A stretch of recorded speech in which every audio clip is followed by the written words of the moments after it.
Hello and a very warm welcome to Bluebell Who Crafts. Today I've got another idea of how you can use your scraps. These strips are from a pack of facet fabrics that I was given, and this sort of type of cut-off is quite common as leftovers from various sewing projects, so it's quite handy knowing what to do with them, so we don't add to fabric waste. Now the thinner strips, I've picked out a load and made some bangles, fabric bangles with them, slow stitched them, so I will link the video above for you. And for this project today, I will make a second panel. This is the Quilt As You Go method, and I thought I'd show you how to make this. I have sort of measured this because I want to make a glasses case, so I'm just eyeballing it. I've not used a pattern, so you can actually make this in all sorts of diameters, whatever suits your project. So you can make little pouches or, book covers, coin purses, so lots of ideas. So the first step is I'm going to iron a few more strips. These are left over from the first panel, and I'll show you what I've used underneath. So this is an offcut of wadding. It's not the standard wadding, this is actually fusible wadding, or batting as it is known in the US. I don't know if you can see this, but there are tiny glue dots on one side. It feels really gritty, and when you press, I think it's about 15 seconds for this brand, you're fusing the fabrics to the wadding, and that gives a little bit of extra security because I'm going to sew with not quite 1/4 inch seams. I'm going to go a little bit narrower, because otherwise there wouldn't really be much fabric left. So that is quite a handy thing to have when you're working with really narrow strips. If you are also using fusible wadding, then make sure that the glue dots are facing up, because you want to place the fabrics on top of the glue. But you can use regular wadding, especially if you're working with standard 1/4 inch seams. That's no problem at all. Because the seams will be really short, I always use this as an opportunity as well to use up these little leftover bits of thread, because I just can't bear to throw them out, and then I get to a stage where I haven't got any bobbins free to put new colours on, so I've got these waiting in the wings. Oh, what I should mention, if you have a finished size in mind that you want the panel to be, you need it to be a little bit bigger.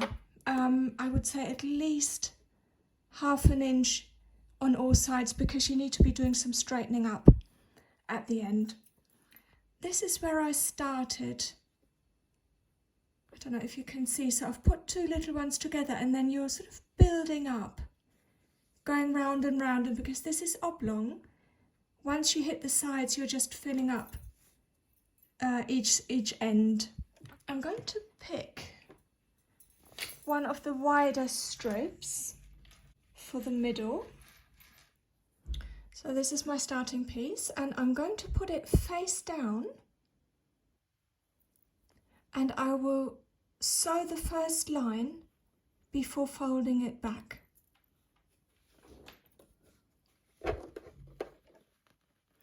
And I don't worry about back stitching at either end, because each end will be covered by the next strip.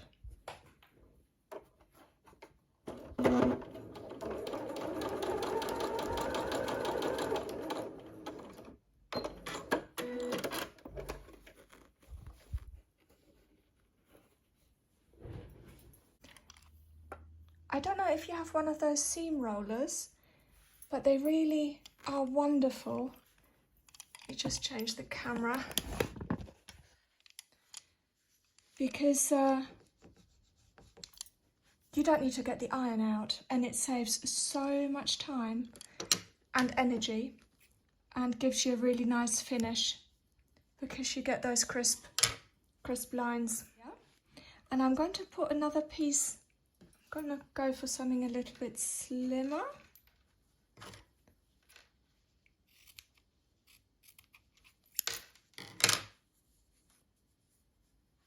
To put over the edge. Now, one note, if you are working with either thinner fabrics or really light colours, then you need to be aware that anything at the back will possibly leave a shadow on the front. I mean, it doesn't matter here with these because they're darker colours and quilting weight fabrics, but it's just something to bear in mind. And don't overthink this too much. Just place it over the next corner.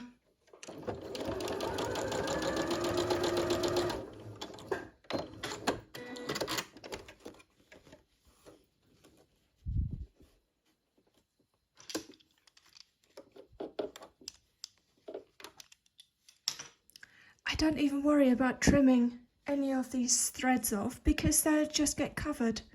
So that's the really nice thing about Quilt As You Go, because it actually does build up fairly quickly. So I want to use a few contrasting, just looking for the shorter bits, I want to build up a bit of contrasting colour. So I'm going to use this one next. And what you need to get used to really, I mean, you'll do it without thinking once you've done this a few times, but in order for there not to be any wadding visible, you can flip this back and check whether, if I, for example, put it this way, you'd have to come in here, all the way here, and waste this bit because it wasn't placed at the right angle, if that makes sense. So you can put corner to corner if you want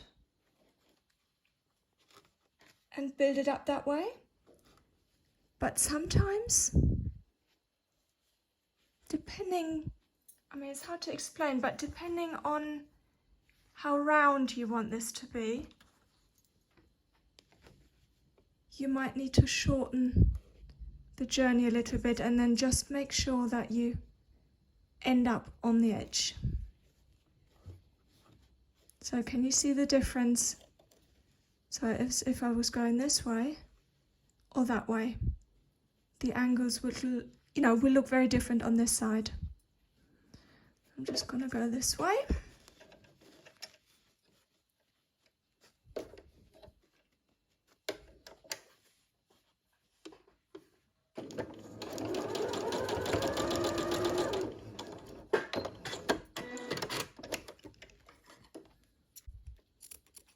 Now, you may think that this piece really is for the bin, but it isn't.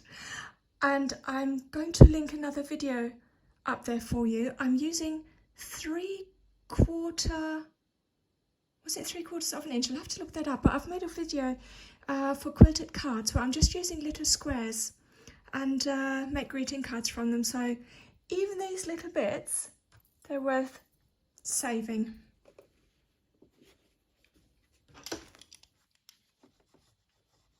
So you just pick your colours and then cut these bits to size roughly. And now I need to make sure I'm going to cover that dip at the bottom of this sort of V shape. So I'm placing this over to make sure that I'm catching that area.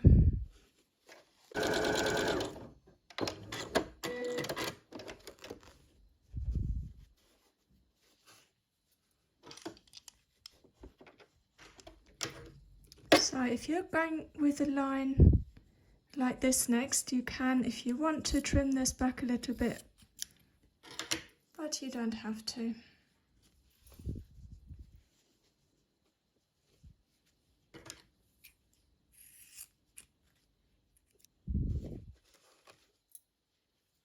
actually what you can do is just do this bit here.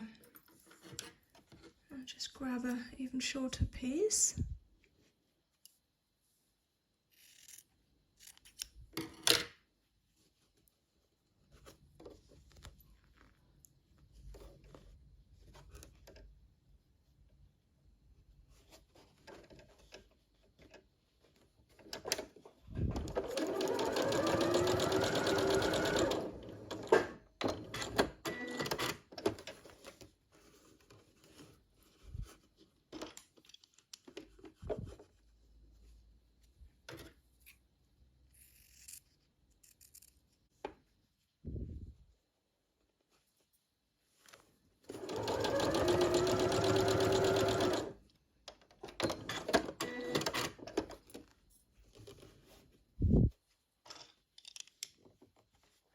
So you can see it's starting to build up a little pattern, and this is tilted a little bit towards this side, so I'm going to choose something quite narrow.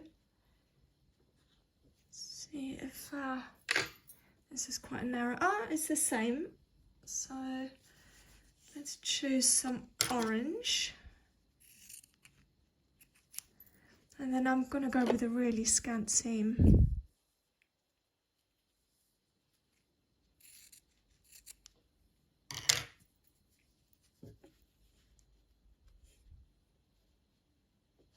And that way we can just rebalance the design a little bit.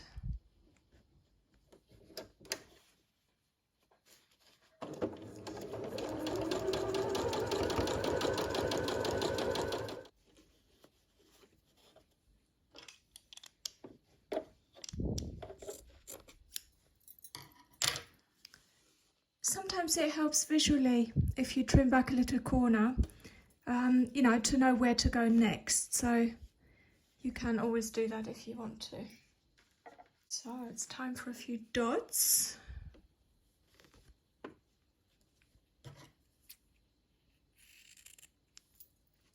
And I'm not even bothering really to take all these bits off. All I do is make sure that they're not poking through on the right side, because I don't then want to have to tidy up on the front. So you can save yourself a lot of work just by making sure that they're not poking through.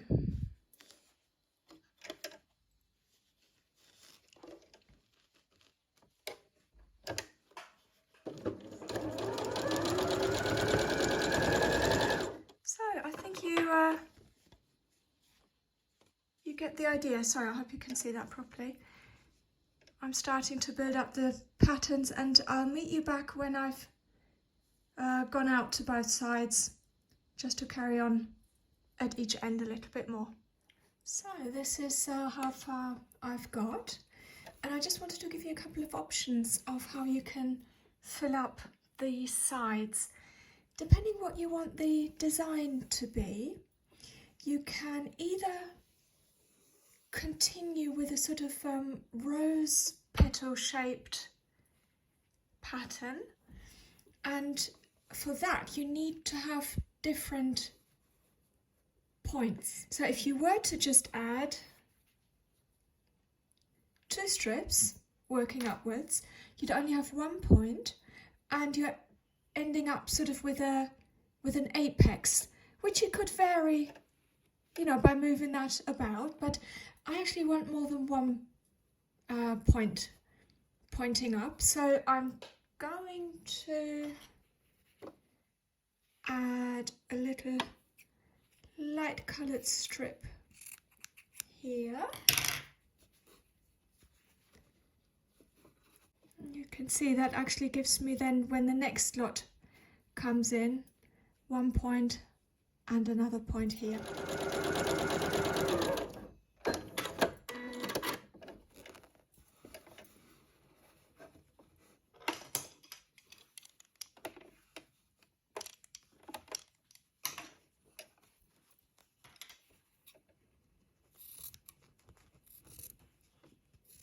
So this makes it more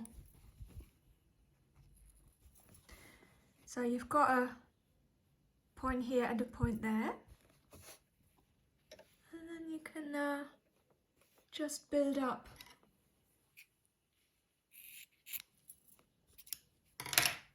With the same principle as before.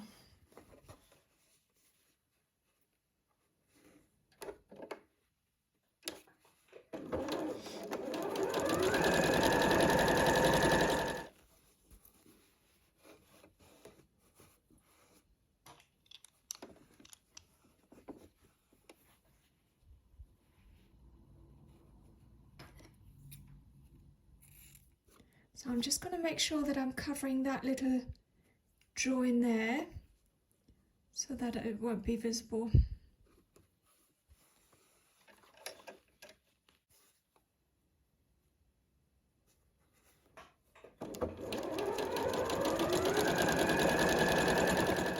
With my next piece, I'm actually going to stay in this area here.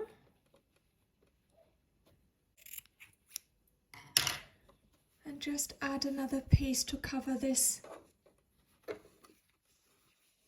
bit here. And I'm also mindful that the piece underneath is flat, so if it's bunched up a little bit, just smooth it out if you notice that.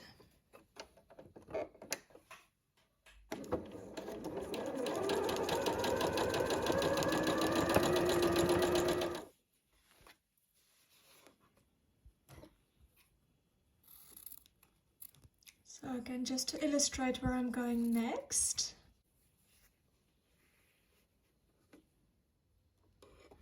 Yay, we've nearly got a second panel.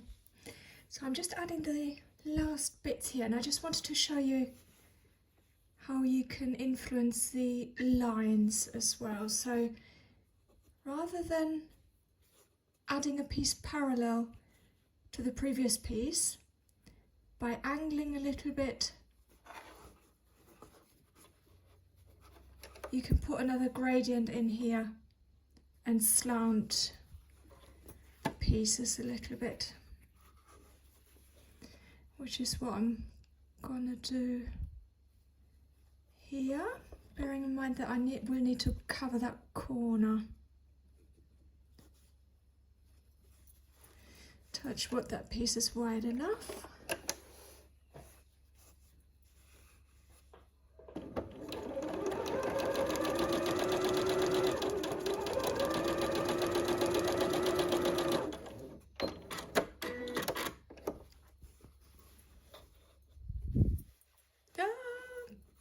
Typical. So I will add one more piece. Because this is quite wide, I can put it somewhere down here.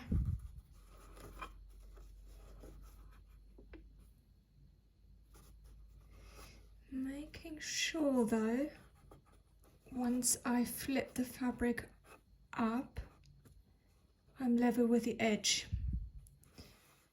Roughly.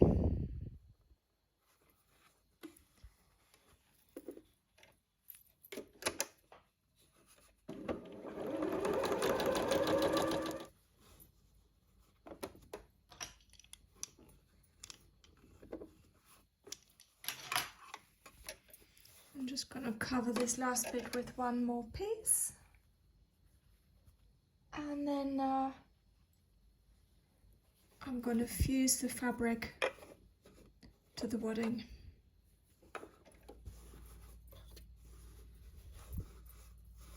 So I'm going to ignore that little piece because I'm going to trim this back anyway, and I can live with that millimetre or two. Right, so this panel actually looks quite different to the first. So I've actually got a lot more pieces in.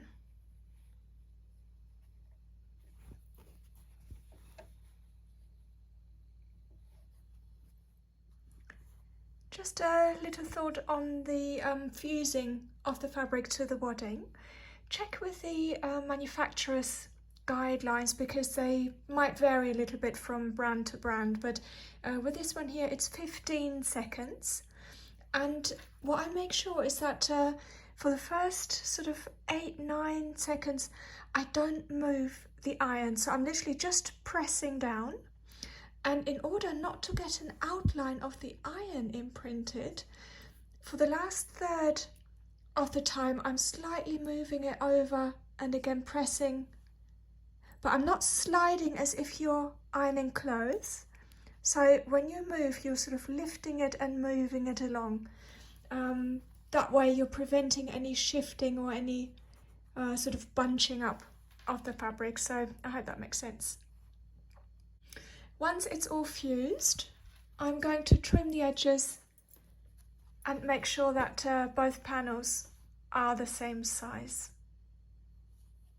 Here we are. These are the 2 complete panels.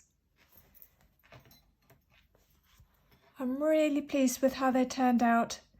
And yeah, you can see the differences. This was the first one I made. And here I made a much more rounded shape with more points. So I will turn these, if all goes to plan, turn this into a glasses case. So I'm going to make a lining and then a little tab loop, if that's even the right word for it, and then use a flex frame for the top. Yeah, I shall show you in my shorts if it turns out as intended, so keep an eye on those. Thank you so much for watching. As always, I'm really happy, you know, when these little videos of mine inspire you or maybe show you something new. So that always puts a smile on my face when I read that in the comments. Thank you very much and have fun. Happy sewing. Bye bye.